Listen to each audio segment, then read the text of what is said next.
This is the Analysing Anfield podcast on the Blood Red channel, bringing you the best tactical and statistical analysis of Liverpool FC.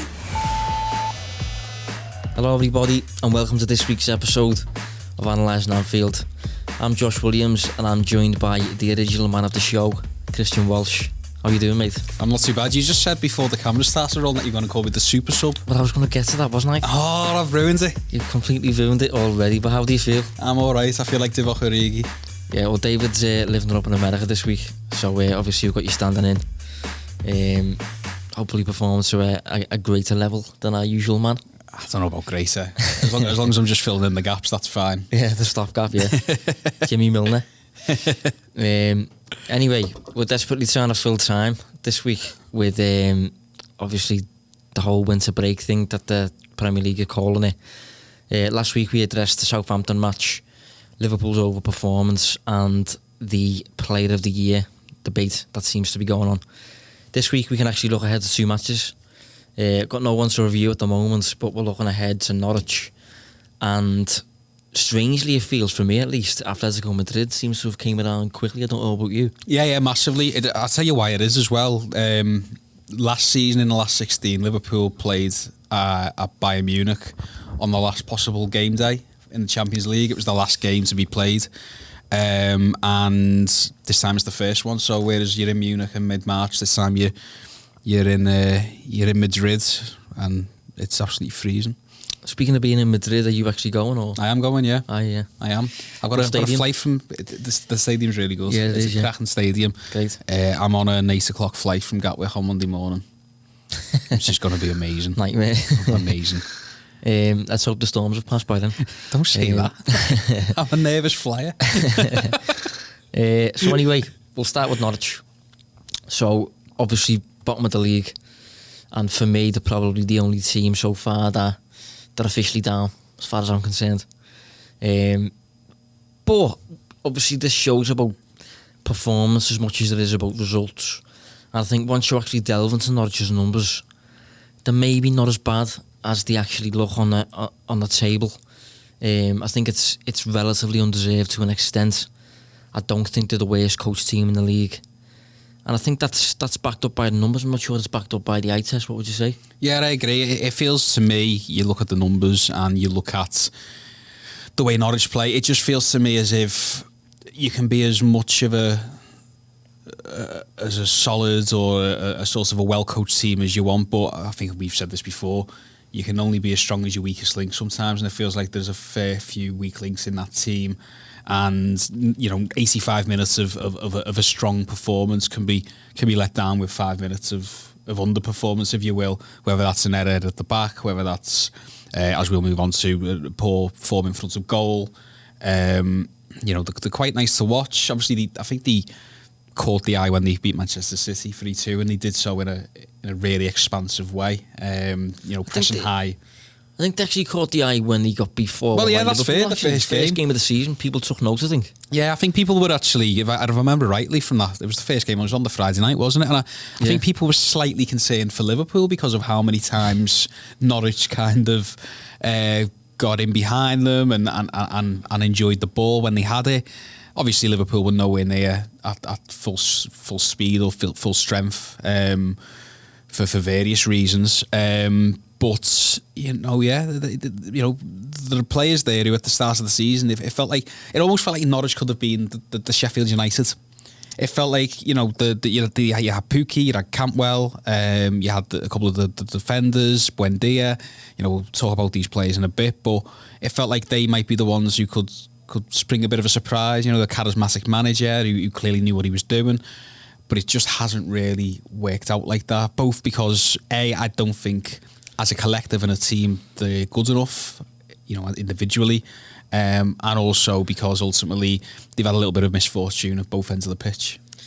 Yeah, I mean, plenty of times on this show I've talked about, Manchester City and this playing style of Pep Guardiola, and I've referenced a few times that because of the way you play, if you want to play like that, and you're always seeing the ball, you're taking plenty of risks on the ball, building from the back, defending on the halfway line, pressing, and basically placing a lot of burden on your players to be able to cope with those demands, because I'm thinking in certain Liverpool matches, if a Liverpool player feels a little bit threatened or pressurised, he can just hoof it, and it's a bit age old, but you could look at it as percentage football as well. I call that the Van Dijk. Yeah.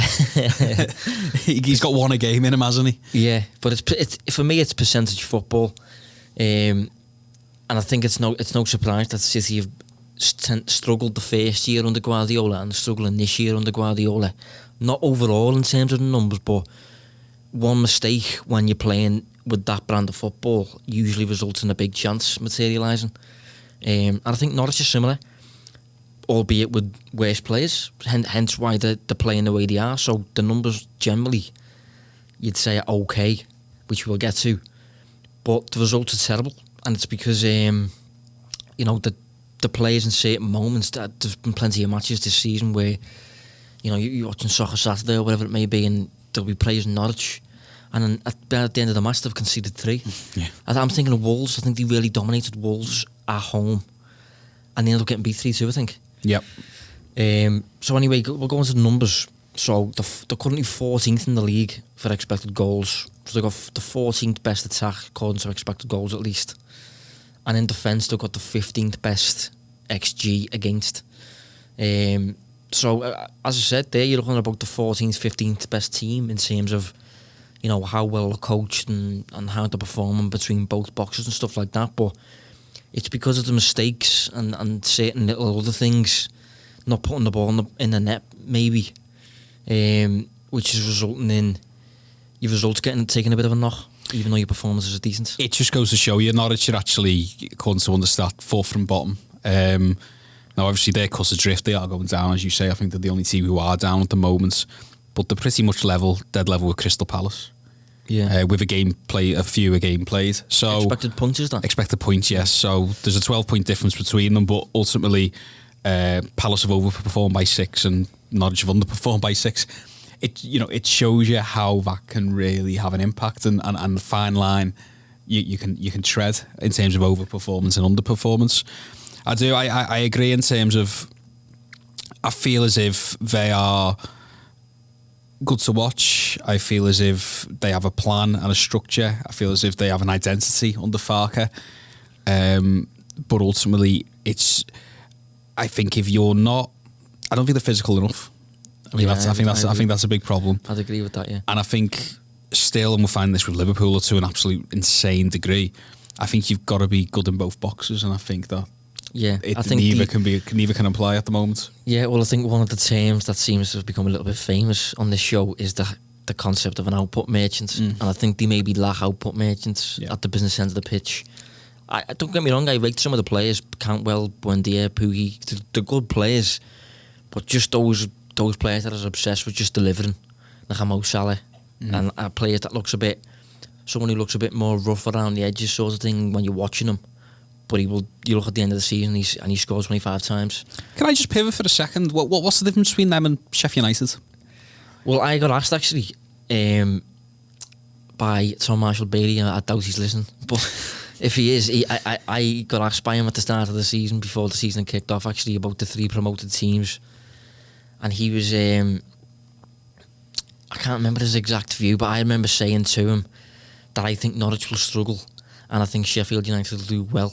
And the reason I said that is because I think Sheffield United have a playing style that's more translatable to the Premier League and is less, as I said before, there's less burden on the individual quality of the players at Sheffield United in comparison to Norwich. I think Norwich's style, like City's style, is very suited to dominating the opposing team.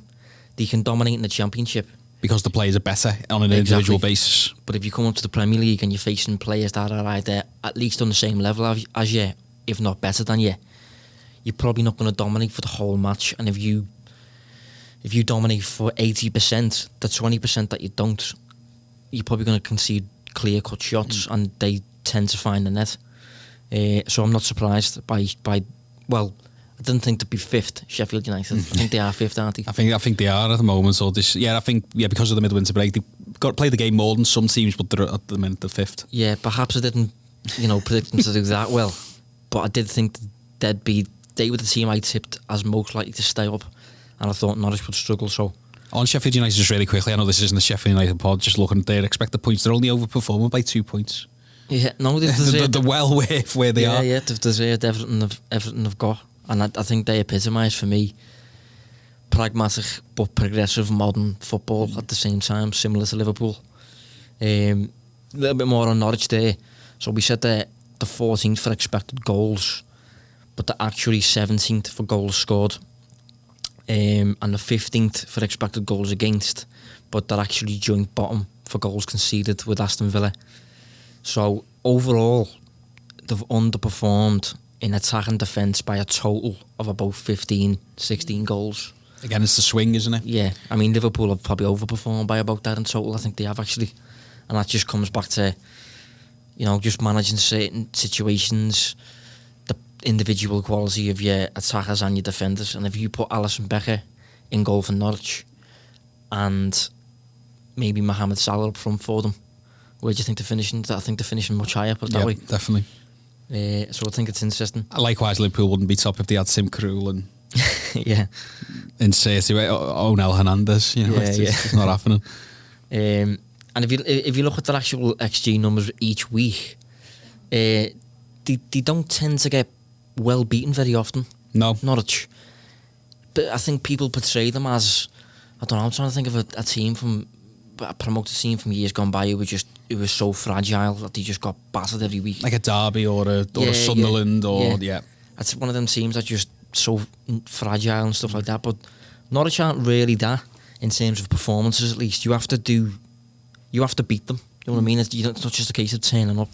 Well, I'm just having a look here at the home games. So let's add the Liverpool game at Anfield as well. So this is their XG. Let's ignore how much they've conceded. Let's just look at the goals scored. Against Liverpool, 0.84. Against Chelsea at home, 1.08. Against Manchester City, 1.74. Against Manchester United, 0.89. Against Everton away, they were being touted as a top team, 1.81. A home to Arsenal, 0.81. Leicester away, 1.16. These are all really, really decent returns. Even in the defeat to Tottenham recently, 1.36. So these are games that, by and large, they're losing, but they're creating chances. Okay, at the other end, they're also conceding a lot, but they are dangerous going forward, and we saw that at Anfield. And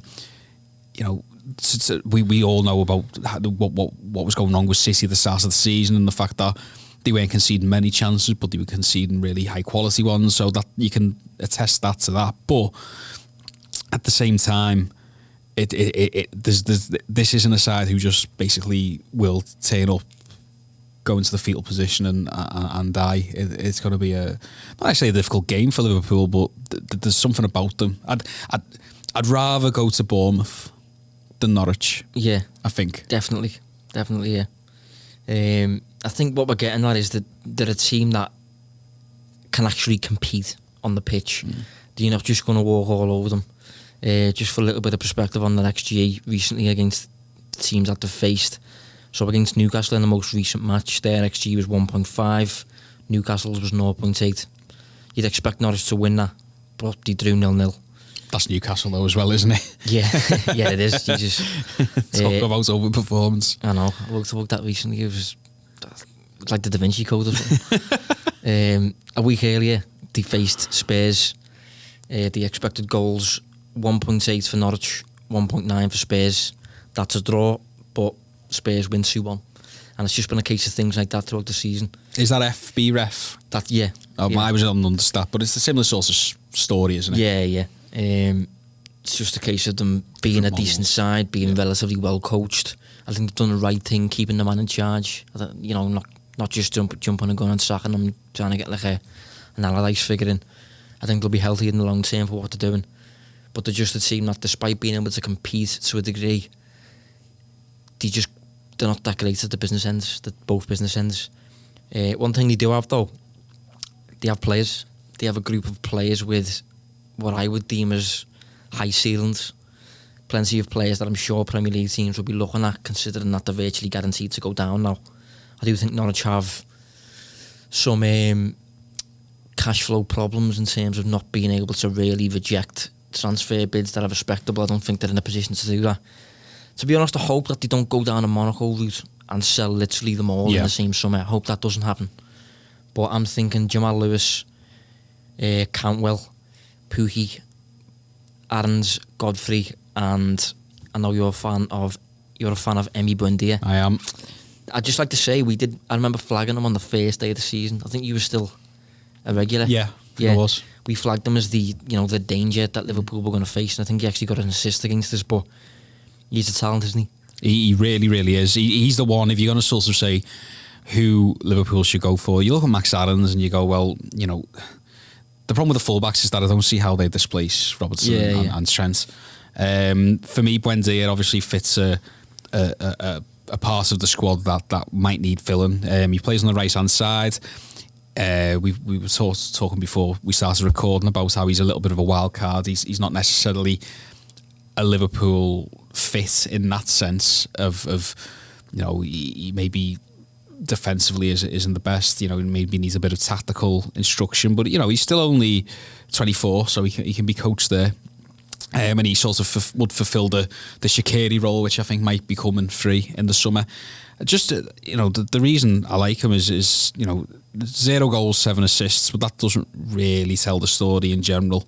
In terms of expected assists per 90, if you look at the top 10 in the Premier League, it's a whole host of Man City players, 5 of them: De Bruyne, Mahrez, Silva, and Sterling. Then you've got 2 Liverpool players, Trent and Salah. You've got Pascal Gross, but he's a set-piece taker, isn't he? Yeah, but I would like to point out he's an output merchant. He showed up years and years ago at... who was he contracted to before Brighton? German side? Lower leagues? Mainz. No, it was like an Augsburg or something like that. But he showed up as a player who was playing for the team that just weren't good, but he was posting creative numbers that were way beyond the level, and it was no surprise really that he was signed by Brighton, who were run by Tony Bloom, the whole analytics and stuff like that. So they obviously picked up on him. Ingolstadt, that was it, yeah. And also Lys Mousset, which really interested me actually. I should say that this top 10's all of players who've played 1,000 minutes or more in the Premier League. But Buendia is in there. He's 8th. It's 0.31 expected assists per 90, which would put him third in Liverpool. Well, he's level with Mo Salah, and he's pretty much level with Trent Alexander-Arnold as well. So that just goes to show you, and that's from a fairly big sample size of pretty much 1,800 minutes. So he creates. I like the look of him. I think he's an attacking player who would fit in well. I think obviously Norwich are going down. I look at some of his, 6.73 dribbles per 90 with a 53% success rate. Liverpool obviously aren't big dribblers, and you could say, is that because they don't want to be or because they haven't got the players who can? 4.22 interceptions per 90. That's not bad at all. Yeah, interesting. About just under 7 recoveries per game per 90. And 33% of those are in the opposition half. So again, it feels like there is a player there. And again, obviously he hasn't scored. I think he'd have to improve his output. I think the big 0 next to his goals is a problem. Has he not scored? He's not scored. That's a problem. Right, yeah. They would have to sort that. But I'll just have a look at his XG. Actually, his XG is 1.84. So yeah, he's not. Yeah, I think he would be in the Shaqiri mode, wouldn't he? He wouldn't be the absolute Liverpool main target in Europe. But that would be just another smart move from Liverpool exploiting a certain situation. So the fact that he's gone down, the fact that he's at a club that need the money. How old is he again? 24. He's 24, creative player. If we do lose Shaqiri, we'll probably get more money for Shaqiri than Norwich will charge for Buendia, I'd assume. I don't think Norwich would be able to charge more than 30 million for Buendia. No, I don't think so. Do you know what I like about him as well? And this sounds, he's a right-footed player who plays on the right. And that always, I'll tell you why I like that. It's because when Manny came, he felt like a bit of a throwback, because there's so many inverted wide players now, where you have Salah, who's left-footed and plays on the right. You've got Mane now, who is right-footed and plays on the left. But Buendia, what you've got there is somebody who's comfortable already playing on the right. But if you wanted to mould him and make him play on the left and have him cut inside, you could do that as well. So I think there's a player there to mould. And to be fair, again, I think Farke is a decent manager who's probably done half of the work there already. So that's why he's the one I'd look at. And I wouldn't be surprised if Liverpool were looking at him. Yeah, he's been an interesting one to keep track of, but because I can't remember saying it, but I'm sure we'll have said on that first episode this season that he's the type of player that you need to keep an eye on in terms of will his ability translate into a higher level. Obviously it is, which is impressive considering he's playing for the team that's 20th in the league. He signed a new contract in the summer as well. I wouldn't be surprised if there was a relegation release clause in that. Yeah, that's interesting, yeah. Another little area that we haven't really picked up on regarding his numbers, shot assists. So again, despite playing for the team 20th in the league, he's averaged 2.3 shot assists per 90. So he's assisting 2 to 3 shots per match, playing for the worst team in the league. Yeah. Obviously, he's clearly just one of the naturally creative players. The issue would be, as you say, he's got to start finding that more. He's going to be more of an actual threat. I mean, he's shooting this season 1.35 times per 90. That's low. But whether that would improve at Liverpool, and I'm sure Klopp would be the type to actually look at that and make it improve. I mean, could you possibly compare him to an Adam Lallana with end product to an extent? Yeah, I think so. He's got that technique, hasn't he? He's got the close control, bit of glue in the final third. Yep. But he's actually got an assist in his game and a few shot assists in his game, whereas Lallana tends to be obviously very pleasing on the eye, but his actual output tends to go missing a bit. Yeah, I'd go along with that. I actually also think the more we talk about him, and I would like Liverpool to have him, he's more of a City player. Yeah, he is. Yeah. He feels more of a City type of player. He can just supply the bullets for Aguero, etc. to fire. Yeah, I think it would epitomise the difference between Liverpool and United, to be honest. If Liverpool were to go for Buendia and pay 25 million maybe, while United go and pay 80 for Maddison. Yep. Just because they're very, very similar players. Yep. But it'll be interesting to see how that works out. It's interesting to see where these Norwich players end up in the summer, if anywhere. One little prediction that I did make on Twitter a couple of months ago that I would like to make official on this podcast. Prediction: Todd Cantwell to Leicester. Brendan Rodgers. He's an absolute Rodgers player, Cantwell. I know your thoughts on Rodgers. So basically what you're saying by saying he's a Rodgers player is someone who looks pleasing on the eye, but there's very little actual output, but it'll pop up now and then with a moment that you remember. Yes, to an extent. I think Cantwell's got a bit more output than a typical Rodgers player, though. I do actually like Cantwell. But he's that type of player in terms of a little bit lightweight, technically very, very good, close control, technical footballer that would suit Rodgers, I suppose, in the final third and things like that. But in terms of actually an output merchant, you could probably sign someone who's going to deliver more for you. But he's the type of player that Rodgers, I think, will watch on Match of the Day and absolutely love him. So possibly, keep an eye on that one at least. But we'll move on anyway to what feels like one of the biggest matches. It feels like a big match because Liverpool haven't.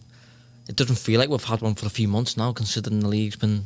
Well, not in your case at least, you don't think that, do you? But I think it's been sewn up for at least 2 months now. So we've got Atletico Madrid anyway in the Champions League. So first of all, once the draw was actually made, what were your general thoughts on it? Was you concerned or confident? Yeah, I was a little bit worried. I think what you got to remember is when the draw was made, Liverpool had just kind of scraped through the Champions League group. Yeah. Second year in a row. Needed, and don't get me wrong, it was a decent performance against Salzburg, but in a weaker group than the season before, they just managed to get through there. I think I was concerned mainly because of the full disclosure, I haven't watched La Liga much this season. I've probably seen Atletico a little bit in the Champions League, but I haven't really watched much of them domestically because I don't have whatever package you need, which means that you need to climb up onto your roof with a antenna on your head to get it. But it's Simeone, and you're thinking of all the teams Liverpool could do without playing over 2 legs, it's probably a Simeone one. Even from a perspective of just trying to give them basically, if it's Leon, you can rest on the ball a lot. You can conserve energy. It doesn't feel like it's going to be 90 grueling minutes twice over. Whereas Atletico, it feels like this is what I thought when the draw was made. It'll be a real game because in my mind, it's the Atletico of old. Yeah, I think so too. Well, I don't. We'll move on to this, but I don't know if that's the case now. We'll get into it anyway. Yeah, but my initial thoughts on it was, and I say everything here with the obvious caveat that Liverpool. I appreciate Liverpool, the best team in Europe. So this isn't me taking a defeatist attitude. I still think, no matter what I say right now, I still think Liverpool are the favourites. I still think Liverpool will go through. But based on the opponents we could have drawn, I think Atletico was the worst opponent for us. And the reasons I thought that was because, I think Liverpool, I've said this before, Liverpool are, I think, able to shock European teams when we face them because of the pace and the tempo of our play and the fitness and the intensity, mainly. Opposing teams from other countries just can't live with it because they're not used to it. Barcelona had their hands on the knees at the Nou Camp.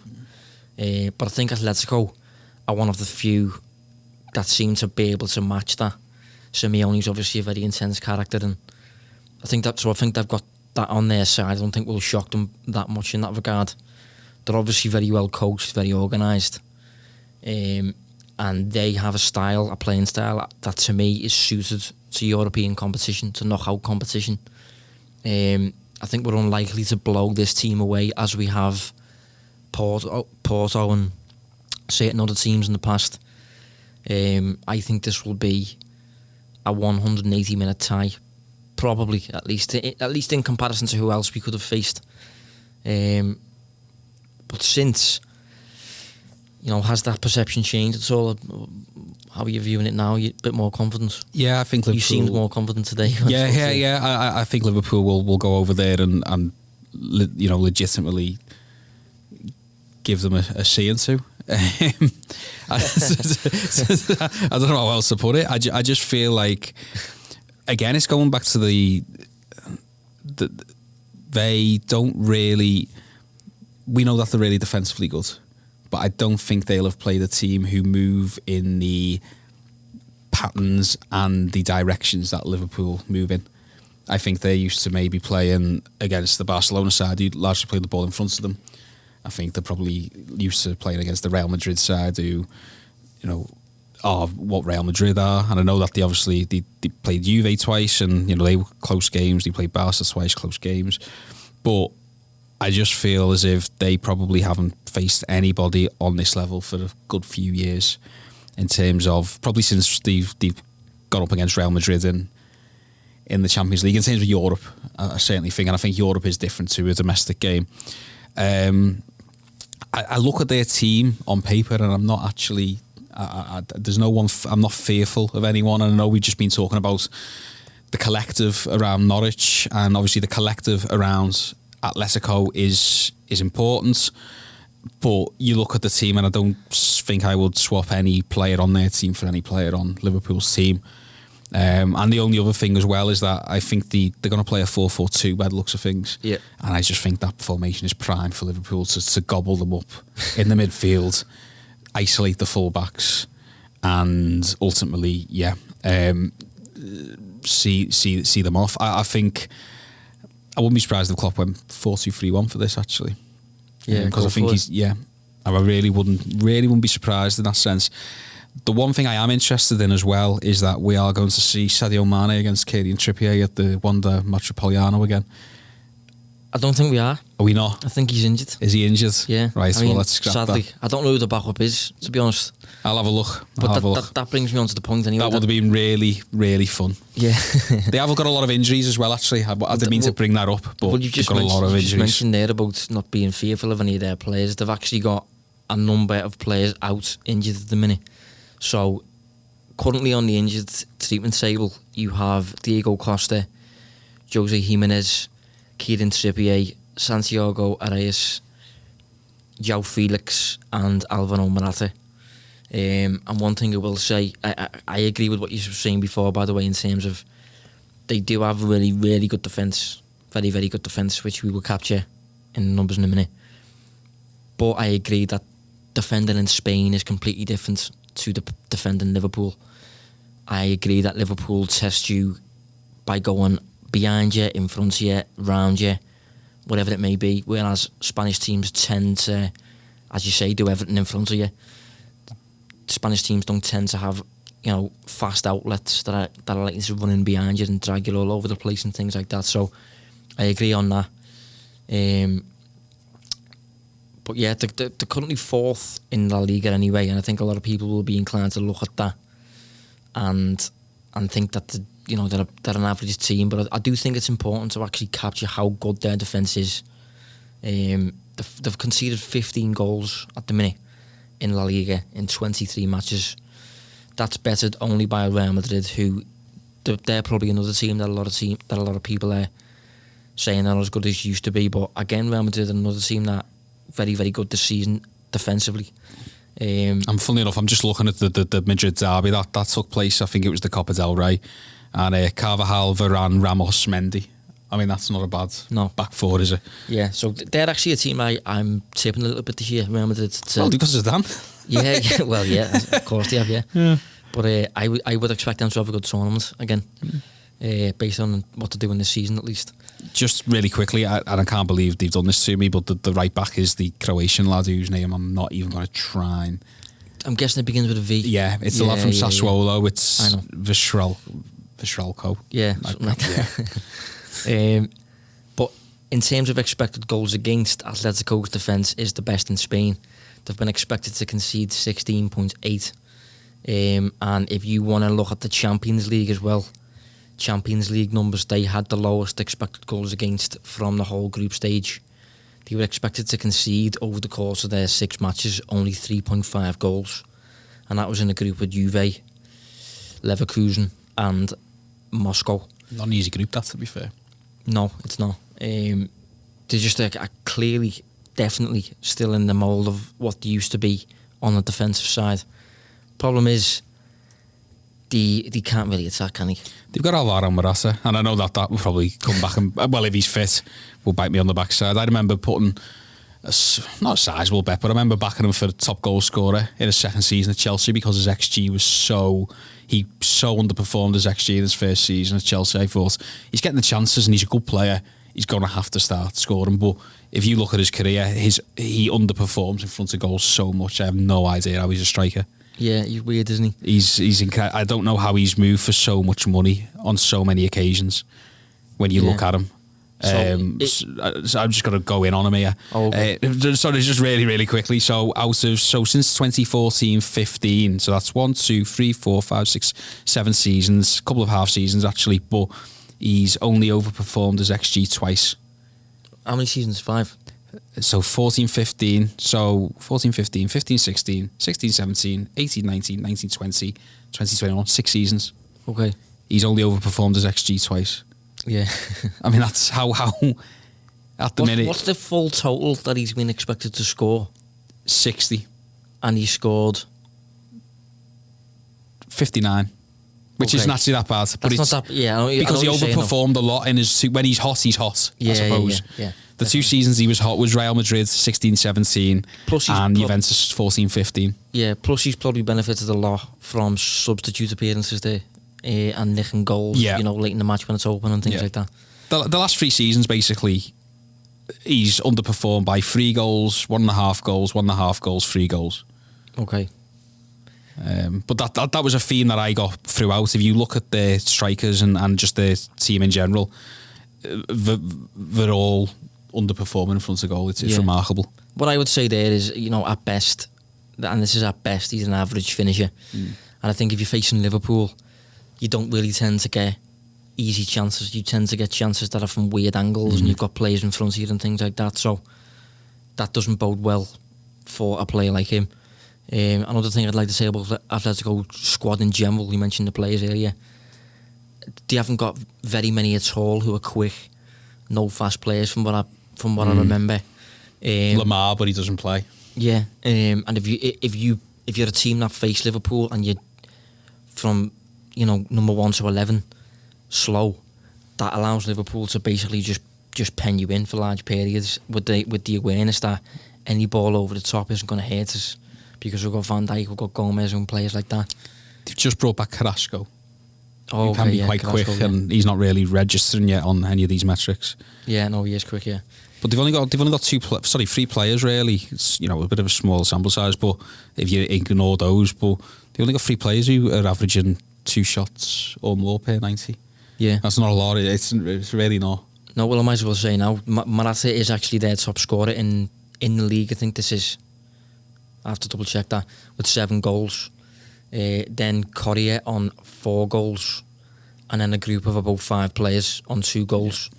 And just for perspective, Liverpool have 1 player with 14, 1 player with 11, 1 player with 8, and Van Dijk has actually got 3, which is more than Van Dijk would be Atletico's 3rd top scorer if he was over there. And that's with just 3 goals. You'd think they score more from set pieces. Yeah, well, I'll have to look into that actually, because I'm not sure if they're still doing them as well as they used to. I know Diego Godin used to get on the end of a fair few of them. But on their attack, they're actually 5th in La Liga for XG, which it's not that bad. But they've been expected to score 31 and found the net 23 times.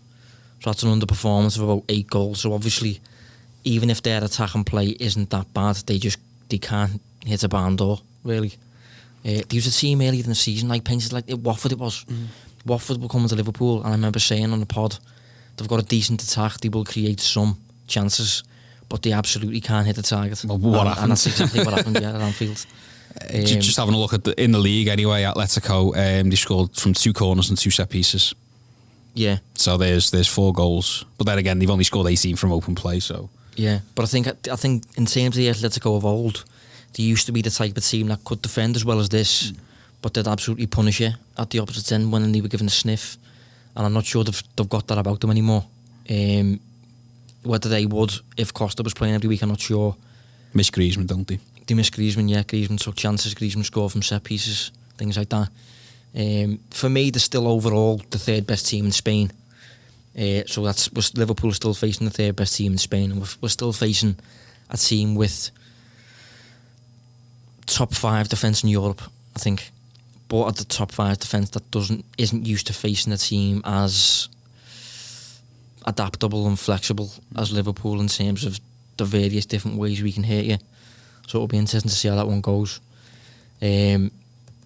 So just a little prediction on how you think the tie will go, I suppose, or the first leg at least. We'll go with the first leg. I think Liverpool win 3 or 4-0. Do you? Yeah. I just feel like they'll absolutely blow them away. I don't know. I know that's not very analytical of me, but I just feel like Liverpool can. I just feel like everyone's expecting a really tough game, and I understand why. I just think an early goal for Liverpool will flummox Atletico, and I think, as I said before, I don't think they've really played anything quite like Liverpool. The only thing that maybe could stop that, I think on the I'll rephrase that. I think on the XG, Liverpool will win by 2 or 3 goals. Okay. We should reference, we haven't even mentioned, they've got Oblak and goal. This is what I was leading up to.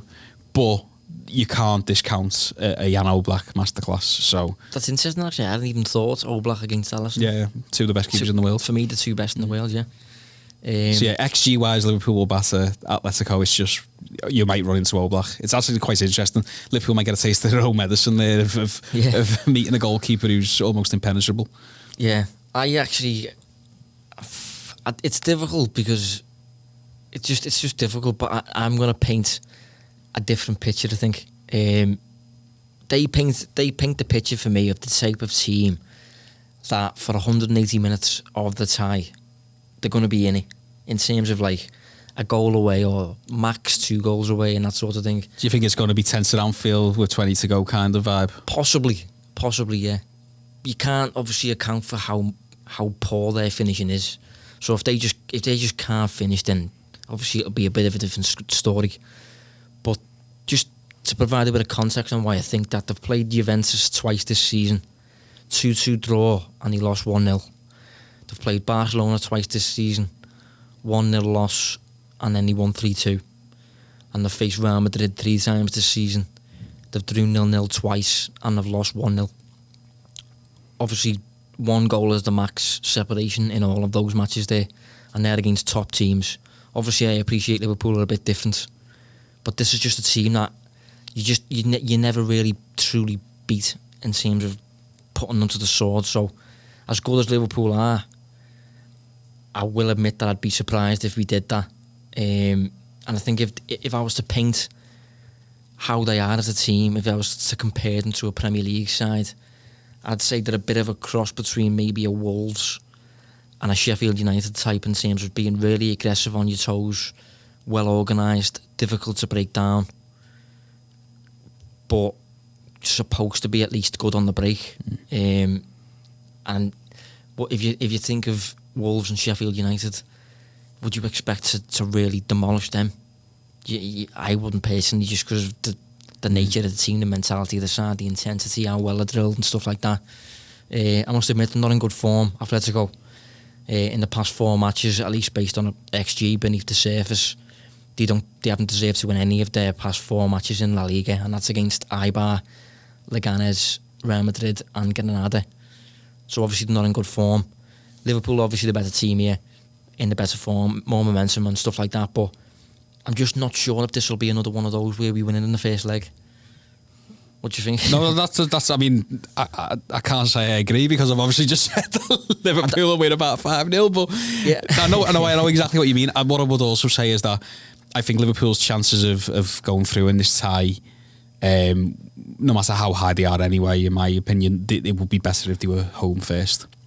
Yeah, I feel like there is that possibility where Atletico could completely the other end of the spectrum to what I just said, but they could get a 1-0 or a 1-1 or a 0-0, and then that, all of a sudden, don't get me wrong, you're backing Liverpool still to come through, you're back Liverpool against anybody, but there is an opportunity where, and there's a scenario where it is quite nervy, and I do think if it was at Anfield, I think they would potentially be blown away just by, don't get me wrong, they'll be used to playing in a good atmosphere and intense atmospheres, but I think they could be blown away at Anfield. I think it might be a little bit more tense. It depends how Simeone approaches it, but I think we probably know how we will approach it. I just think if Liverpool can get an early goal, maybe from a set piece, I think that'll just open up the game for them.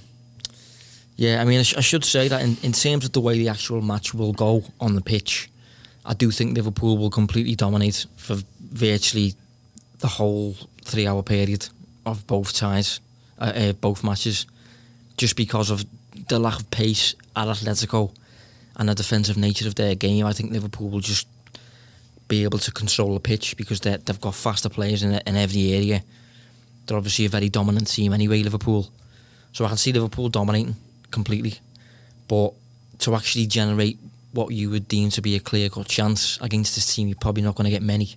I haven't actually checked their expected goals per shot against, just the general clear-cut nature of each shot they face, because it's probably low. I would guess it's low. I'll check that now. But they're just the type of team that, I don't know, I think they can, it's very stubborn and things like that. As I said, I wouldn't put it past Liverpool to find ways through this team. I wouldn't put it past Liverpool to be quite comfortable. I think the play will certainly be quite comfortable, and Atletico will be looking to basically live in moments sort of thing. But I think historically, at least, they've been quite good in living in those moments and making advantage of any set pieces they get. But I think that I do think they've got a real lack of pace in attack. And if they're going to focus on counter-attacking us, how do they counter-attack us with Morata and Costa and players like that when we've got Van Dijk and Gomez in centre half? I'm aware as well that I've gone absolutely wild with my prediction there, but ultimately I'm probably not going to be on next week. So I don't have to face the music if Atletico win 2-0. No, but I agree. I don't think Atletico. I think Atletico's best opportunities will be from set pieces, but Liverpool are really, really good at defending set pieces. Yeah, I mean, you say that though about the whole, the brave prediction that you've given. I wouldn't rule that out with this Liverpool team. It is possible. I'm just, I don't know, maybe giving them a bit more respect than they should. I don't know. Do you think they go through Liverpool?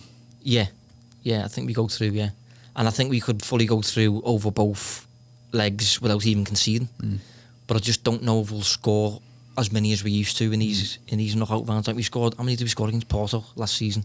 And then we went to Bayern. 6, and then we went to the Allianz Arena and scored 3 over there. Then who did we face? From Barcelona. We scored 4 at Anfield against Barcelona. And we created more chances in the new camp to actually find a net, even though we didn't. Just a little bit on that XG per shot. The whole of Europe's top 5 leagues, Atletico are top for expected goals against per shot, which means that of all the shots that Atletico face compared to every other team in Europe's top 5 leagues, theirs is the worst quality. So you're not getting good chances against them. No, that's what I'm trying to say, yeah. The difficulty of the average shot against Atletico is as good as you can get it, really. So you're not going to get many clear-cut chances against them. So Liverpool have got to take their opportunity, ultimately. Yeah, when they come, or finish from a relatively difficult angle or outside the box, which I addressed last week, we don't tend to do much of. Or make use of set pieces. So it'll be an interesting one. So, and you would like to add there, or? No. You didn't give any predictions for Norwich. I was just going to say, prediction for Norwich. Well, I'm going to completely and utterly sort of absolve myself of any sort of credibility. I think Liverpool might actually drop a couple of points. Do you? Okay. I'm just slightly worried about the midwinter break. And I think basically Norwich have probably been preparing for this every single game, as have Liverpool, obviously, but I just think it's the type of game where, I'm not saying Liverpool could get caught cold, they don't get caught cold anymore. I just think they could give Liverpool something to think about in defence, which other teams haven't recently. And after 2 weeks off, I think that, 10 days, I suppose it is 2 weeks, isn't it, for the first team? I think that's just something that might. I think if Liverpool were playing directly after another game in the week, I'll have no problems, but I think it might be a 2-2. Okay. I think for me, I think that the general competition between both boxes will be quite strong, considering it's first against 20th. I think there'll be a bit of competition there, but I do think Liverpool have too much at both ends for Norwich, basically. So I think I'm going to go for about 2-0, 3-1, something like that. But what about Atletico? Let's go 4-0. 4-0, yeah. If that happens, we are getting you back on next week, of course. Absolutely. Well, I was. In fact, you can host next week if that happens. But do you remember I was 1 goal away against Man City from having me text around me head? Yeah. I did say Liverpool. I was. What did I say? Something about having no kicks underneath the desk or something. What was it? Liverpool 4, Man City 1. And I finished 3-1. And I finished 3-1, and Liverpool had chances for the 4th day. And I was texting you and David that day, going, "Oh my god, it's on." But no, sadly, our kicks remained on. Yeah, I'm going to go for, performance-wise, pretty dominant from Liverpool, but I'm going to go maybe 1-0. Liverpool. 1-0 Liverpool, yeah. Possibly 2, but I really can't see them finding the net against us. Like, it's just a case of how well we break through them and how intent we are on, if we break through them once, whether we sit on that or whether we keep going, sort of thing. That'll be, it'll be interesting to see how we see the game state there. But I think I'm going to go 1-0 Liverpool, possibly 2, but I think I'm siding with the 1. So we'll be back next week anyway, see how it goes, to address those predictions and review the matches. But thanks for stepping in this week, Chris. No problem. I'm assuming Dave will be back next week. Hopefully he catches the games. And thanks for tuning in. See you next week.